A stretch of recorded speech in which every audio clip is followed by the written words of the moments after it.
Whoever you are, we welcome you.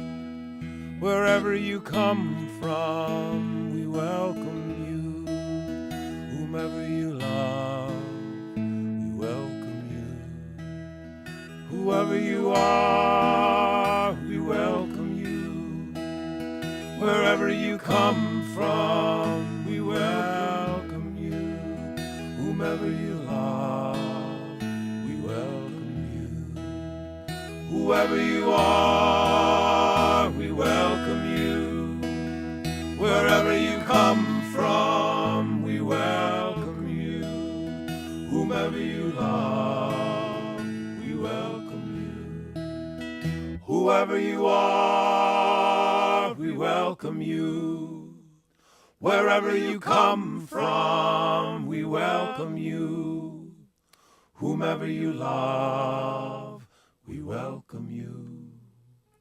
Whomever you love, we welcome you.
Good morning. My name is Patricia Devine. My pronouns are she, her, and hers. I am a member of the Worship and Music Committee, and I am your worship associate this morning. I am delighted to welcome you, whether you are visiting this morning or you are a regular member. If anyone who's visiting has any questions, please check with the greeters. Today we acknowledge we are located in a place that was once the Wampanoag village of Pawtucket. We strive to follow their example and be faithful stewards of this sacred land. Our service is recorded. The portion of our service dedicated to the candles of joys and concerns will be edited out so that we can speak more candidly and personally as a community. Thank you, Lydia Robertson, for filming and editing our service. Our service today is presented by our minister, Reverend Arthur Lavoie. Time for All Ages is presented by Deb Keller Wood, Director of Spiritual Development. Our live music is offered by our music director, Emily Browder Melville. The choir members this morning include Bethany Simon, Irene Ray, Erin Finnegan, Glenn King, Rachel Quinn, and our newest member, Carl Ingersoll. Because our services vary from week to week, we suggest you visit us again to experience the variety of worship we offer. We invite you to join us for fellowship and refreshments after the service, which are served up the hill in the parish house. Whoever you are, whomever you love, whatever you believe, wherever you are on your journey, let us walk together this hour.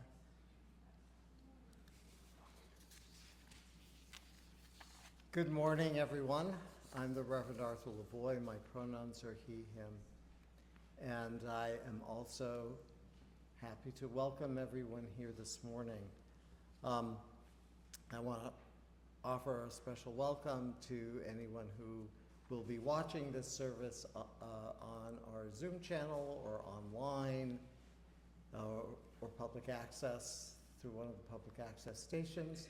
And I hope that you enjoy being part of this community this morning, and please contact us if you have any questions or would like to speak to me.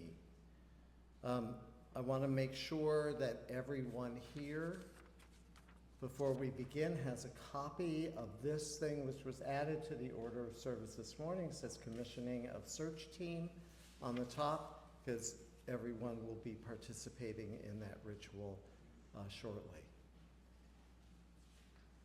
So thank you again for being here, and I'm hoping that this service is meaningful for everyone.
The call to worship this morning is by Reverend Eleanor Gordon. The church should make life beautiful, good and true. Make life pure, refined, human, Reveal the inspiration of art, the marvel of music, the glory of literature. Lift men and women into the atmosphere of a rational religion and noble ethics.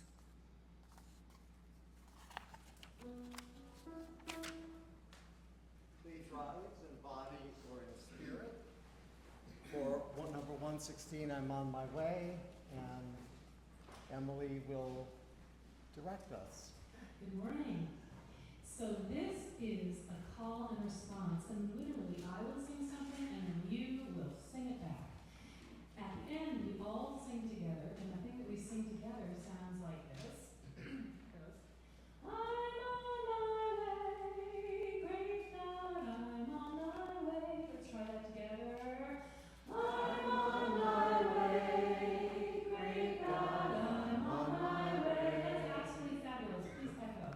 I'm on my way. I'm on my way To the freedom land. to the freedom land. I'm on my way. I'm on my way To the freedom land. to the freedom land. I'm on my way. I'm on my way To the freedom land. to the freedom land. On my way, great God, I'm on my way. I ask my sister. I ask my sister, Come and go with me. come and go with me. I ask my sister. I ask my sister, Come and go with me. come and go with me. I ask my sister. I ask my sister, Come and go with me. come and go with me. I'm on my way, great God, I'm on my way. I ask my brother. I ask my brother, Come and go with me. come and go with me. I ask my brother. I ask my brother, Come and go with me. come and go with me. I ask my brother. I ask my brother, Come and go with me. come and go with me. I'm on my way, great God, I'm on my way. If they say no, If they say no, I'll go anyhow. I'll go anyhow. If they say no, If they say no, I'll go anyhow. I'll go anyhow. If they say no, If they say no, I'll go anyhow. I'll go anyhow. I'm on my way, great God, I'm on my way. I'm on my way, I'm on my way, and I won't turn back. and I won't turn back. I'm on my way, I'm on my way, and I won't turn back. and I won't turn back. I'm on my way, I'm on my way, and I won't turn back. and I won't turn back. I'm on my way, great God, I'm on my way. Please remain standing.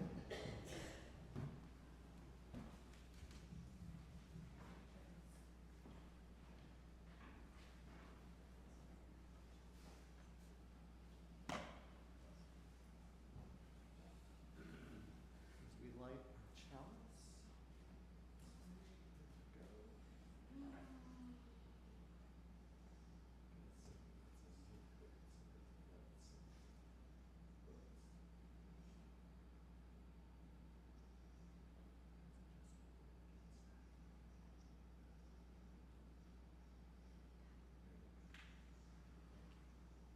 Please join with me in saying the words of our covenant printed in your order of service.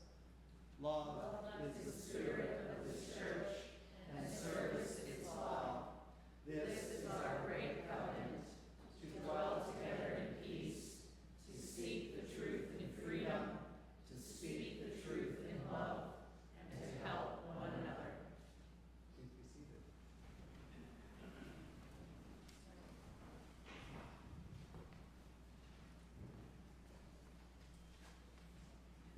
Has anyone ever heard the name Wilma Mankiller? Yes. Oh, a couple of hands. Good.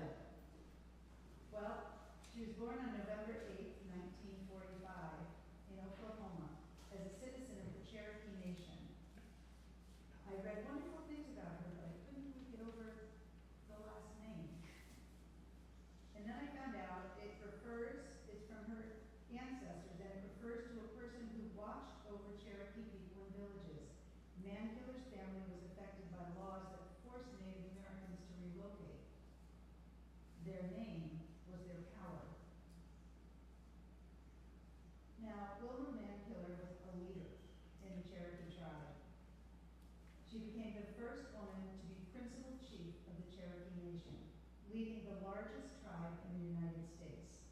And her decade-long leadership saw significant positive change, including increased tribal enrollment, reduced infant mortality, and doubled employment rates. As the first woman principal chief, she broke barriers. During her tenure as principal chief, she spearheaded initiatives that led to significant improvements for the Cherokee Nation and for all women. Her efforts resulted in notable increase in the number of people enrolled not only in the nation, but in higher education. They became a more strong and unified community. Mankiller's leadership played a crucial role in lowering the infant mortality and increasing maternal life. The testament to her commitment to the well-being of her people and women. Under her guidance, employment rates within the Cherokee Nation doubled, providing economic opportunities and stability for the tribal members. She was instrumental in attacking higher-paying industry and attracting them to the area in a more positive way. She improved adult literacy. She supported with funding for women to go back to school, whatever grade they needed to attend. And she lived in a larger world, not just the community, active in civil rights matters, lobbying federal government, and supporting all women's issues.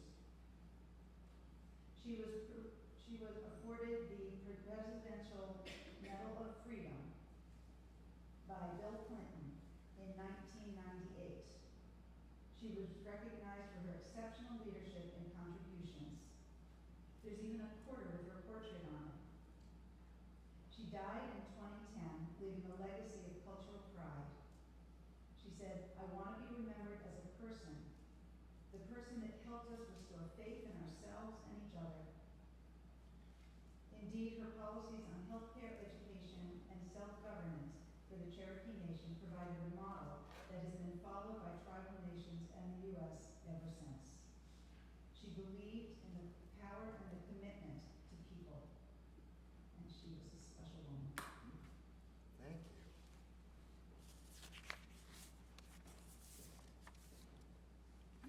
I'd like to everybody pull these out.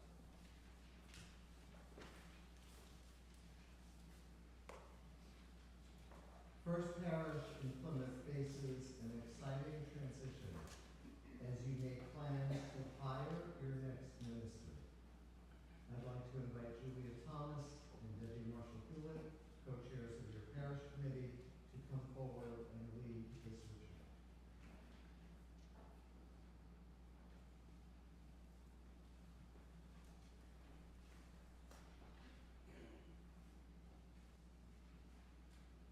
Thank you, Reverend. Good morning, everyone. In the small groups in which many of you participated, the consensus formed was to hire a bridge minister or contract and consulting minister to help you determine more about your future needs and what longer-term ministerial resources will best suit your needs and circumstances. After careful and thoughtful deliberation, the parish committee has chosen the following people to lead this process. And if they could come up when I call your name. Linda Harding, Sharon Clark, Eric Heiser, and Alex Carter. Come on up, folks. Thank you.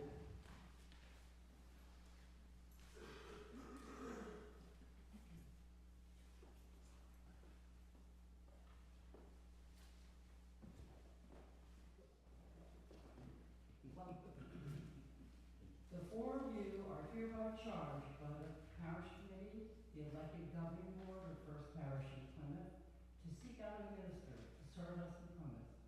We ask you to follow the guidelines of the Unitarian Universalist Association with full awareness of the issues and needs of our congregation in providing us our next minister.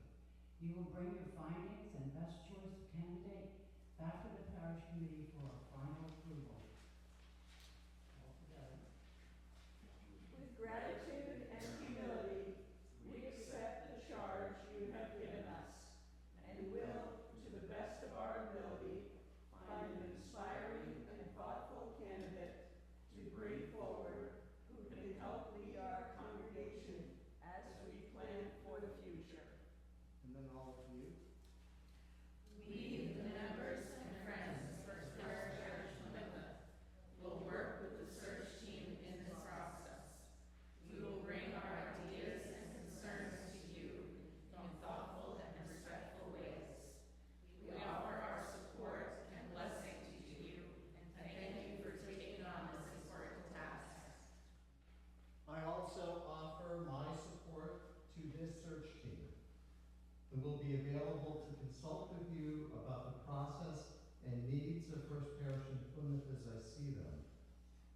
will not be able to discuss with you any potential candidates or ministerial profiles. I offer my blessing with the search team and all of you as you face this wonderful moment in your ongoing history. Thank you.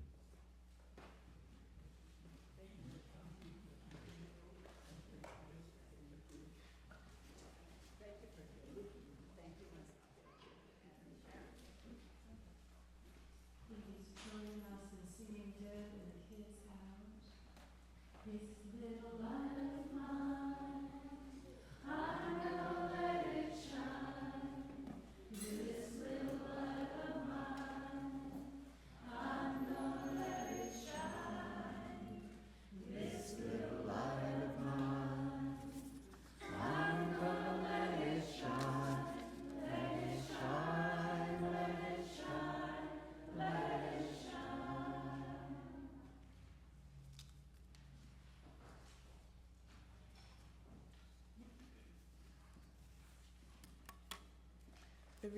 The reading this morning is entitled The Ideal Unitarian Church by Reverend Celia Parker Woolley. The inevitable conclusion reached by a review of the past is that this ideal Unitarian Church must rest on the broadest possible basis of fellowship, welcoming to its communion all thoughtful, truth-seeking minds, than any basis of fellowship, recognizes the necessity of religious change and progress, and makes character, not creed, the test of the religious life. The ideal church will be a recognized agency in the work of modern culture, the intellectual center of the neighborhood. Only as the church itself becomes a leader in the world of thought can it command the respect of thinking men and women. In its relationship to the social questions of the hour, the ideal church is the type of a helpful and progressive humanity, made intelligent through culture and the experience of life. Its office is to help the needy and comfort the afflicted, but in ways that shall increase, not diminish, the general sum of self-respect. It aims to further the spirit of a noble self-reliance in all people, morally as well as intellectually, to establish more enlightened methods in the administration of charity and justice, and cultivate a deep sentiment of humanity. Our ideal church, what is it then?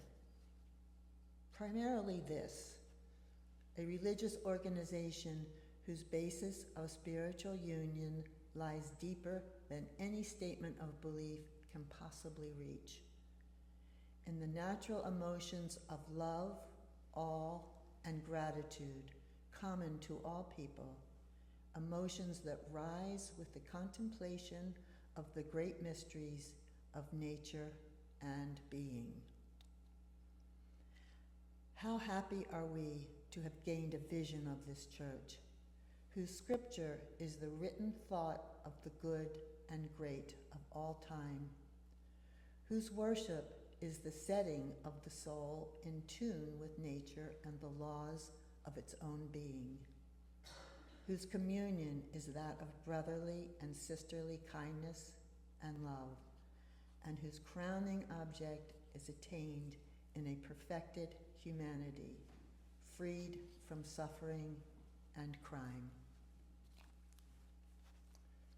I'd like to add that that was written over 100 years ago by one of the first women ordained as a Unitarian minister. And that message is as true for us today as it was then.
Thank you so much.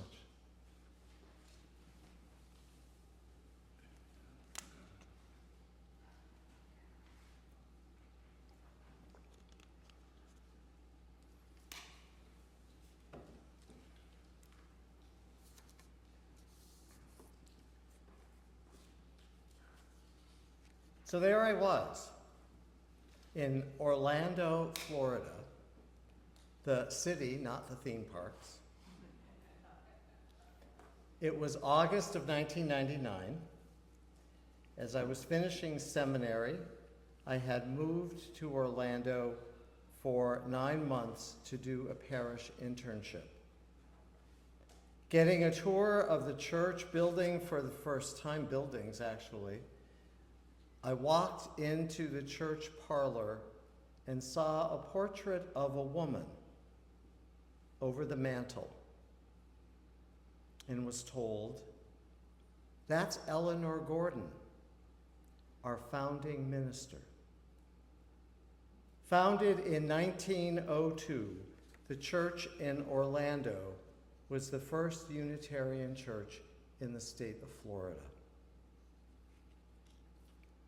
What a wonderful surprise it was for me to know that in 1902, there was at least one Unitarian minister who was a woman. There were actually several at that time, but some of their story has been lost.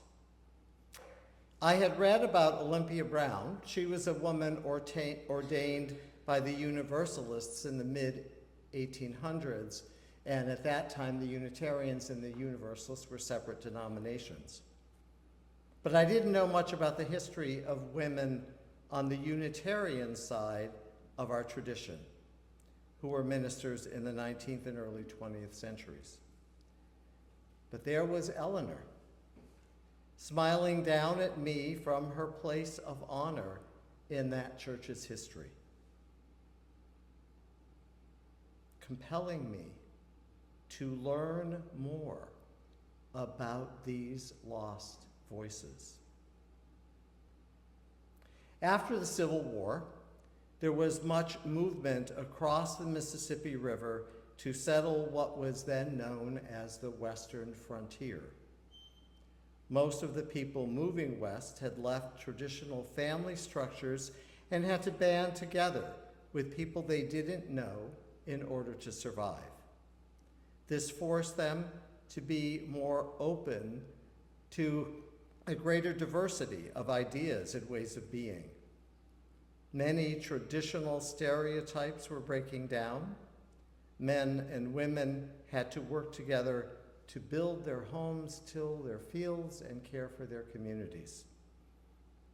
But this vast expanse in the western half of the continental United States, which is more than half of the landmass of the country, was considered to be wild and uncharted and unsafe territory, at least to the Eurocentric culture that predominated in the East. Many educated men did not want to risk moving to the frontier. Cynthia Grant Tucker wrote a wonderful book called Prophetic Sisterhood, and it's a book in your church library that chronicles the women who were ministers at that time. And she tells us that the people who moved west brought their states into the Union with new sets of ground rules, laws that gave females unprecedented domestic rights and political voice. And as men were chronically in short supply, the women were also given a chance to break out of old roles and enter new professions. Female doctors, dentists, and lawyers who could not get licensed back east were given a hearty welcome in frontier communities. A sisterhood of women was thus able to emerge and be successful, beginning in Iowa and moving west.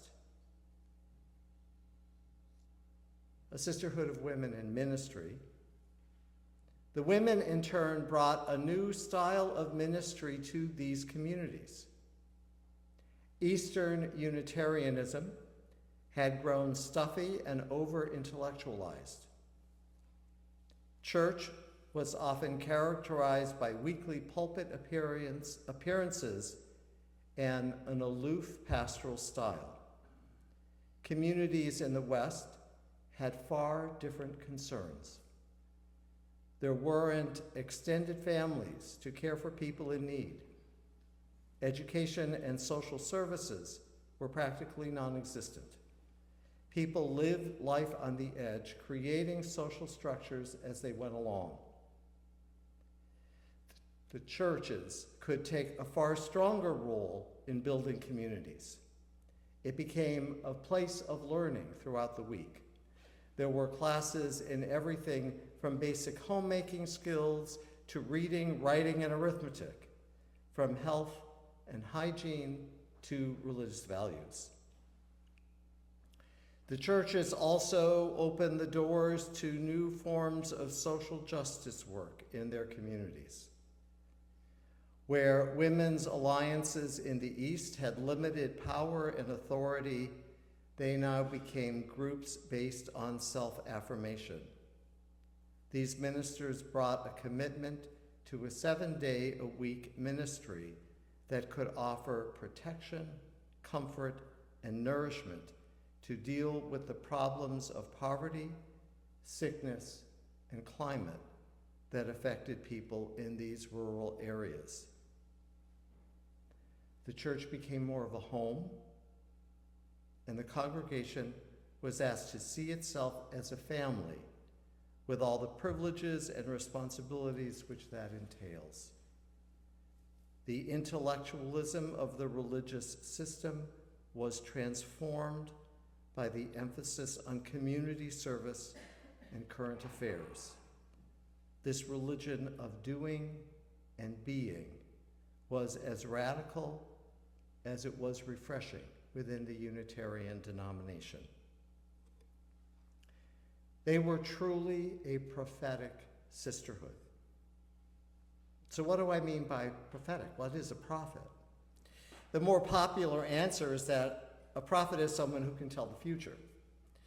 But coming out of our biblical traditions, the word prophet is more accurately defined as someone who can read the signs of the times and help people find a path forward. So these women were able to change the nature of what it means to be a church and a spiritual community. Eleanor Gordon, who wrote Our Call to Worship and was the woman whose portrait I saw in Orlando, was one of the first women who started and served Unitarian churches during that time of Western expansion. It was in her later years that she moved to Florida, where she founded the church in Orlando.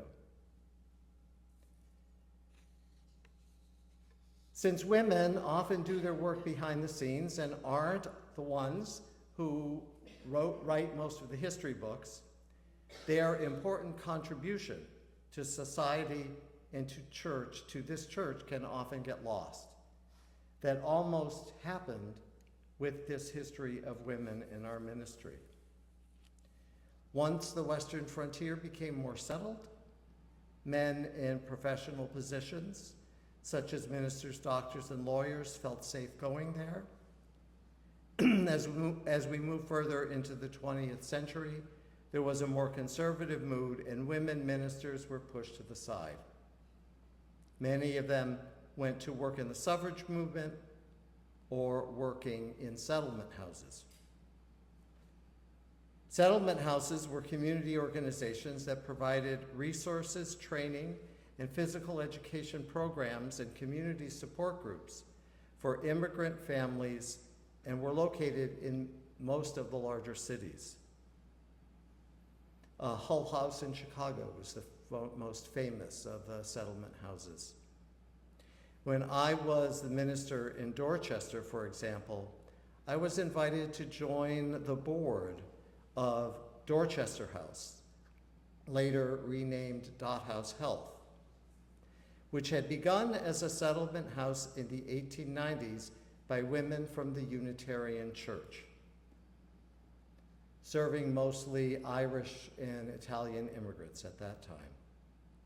Dot House had transformed into community health center in the late 1960s, still keeping some of the programs of its settlement house history. It had a gymnasium and a pool and lots of programs and services for youth and other folks in the community.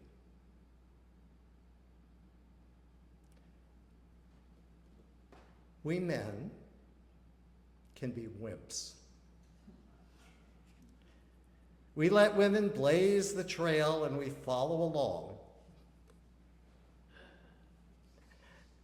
If not for Cynthia Grant Tucker's research and important book, Prophetic Sisterhood, knowledge about these pioneering women who became Unitarian ministers might have been lost.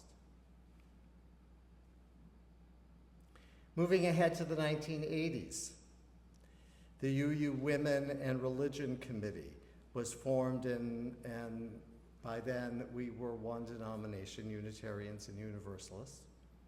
The Women and Religion Committee was formed to help women ministers who were then going into ministry at that time to be accepted in Unitarian and Universalist congregations. That committee was also instrumental in developing the statement of principles and purposes that have been so important to us ever since. When I attended the San Francisco UU Church while in seminary in Berkeley, I was friendly with a woman who had been part of this movement in the 1980s.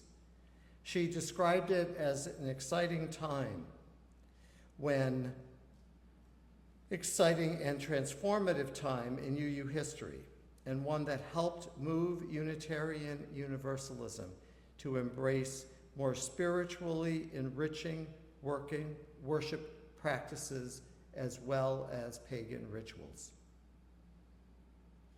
If we look to today, we find that women have continued their leadership in many areas of our lives: healthcare, human services, civil rights, reproductive freedom. You notice the pink hats are also on the cover of your order of service.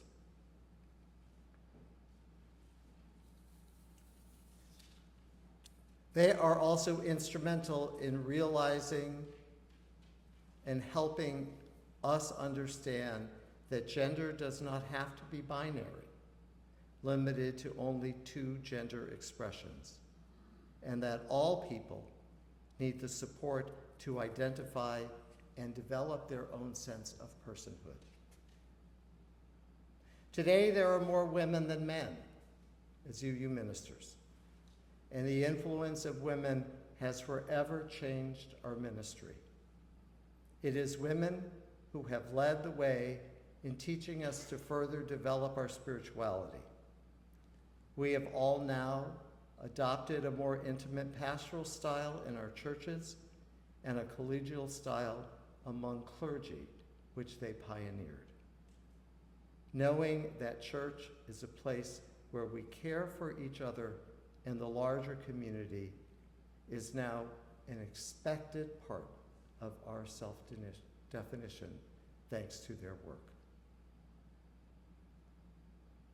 We, those who identify as cisgendered men, would do well to trust the leadership and power of those who identify differently from us.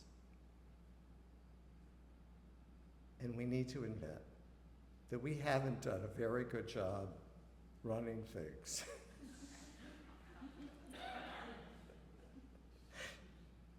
And that is for certain. Amen, and blessed be.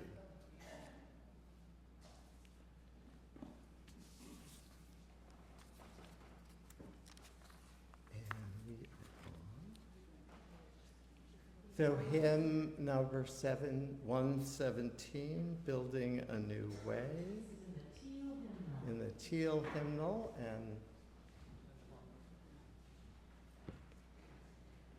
please rise in body and in spirit.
Please be seated.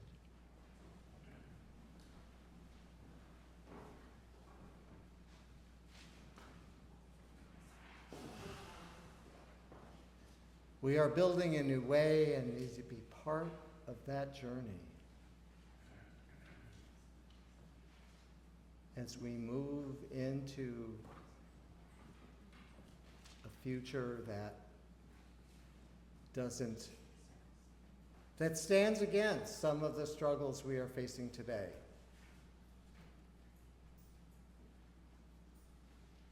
Let us work together to build that new way, and let us trust and embrace the leadership of the women and non-binary folks within our movement and our lives.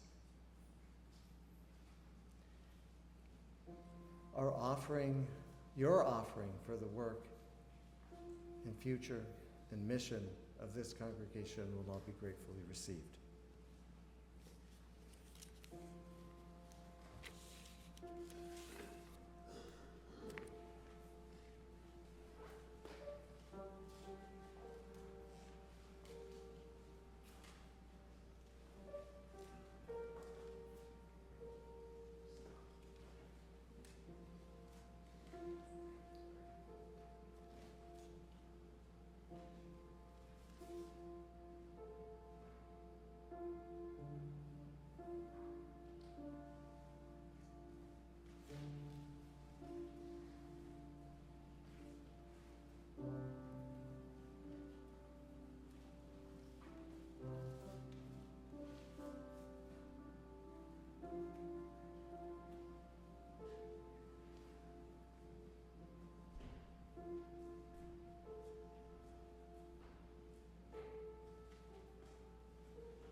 and clearly join in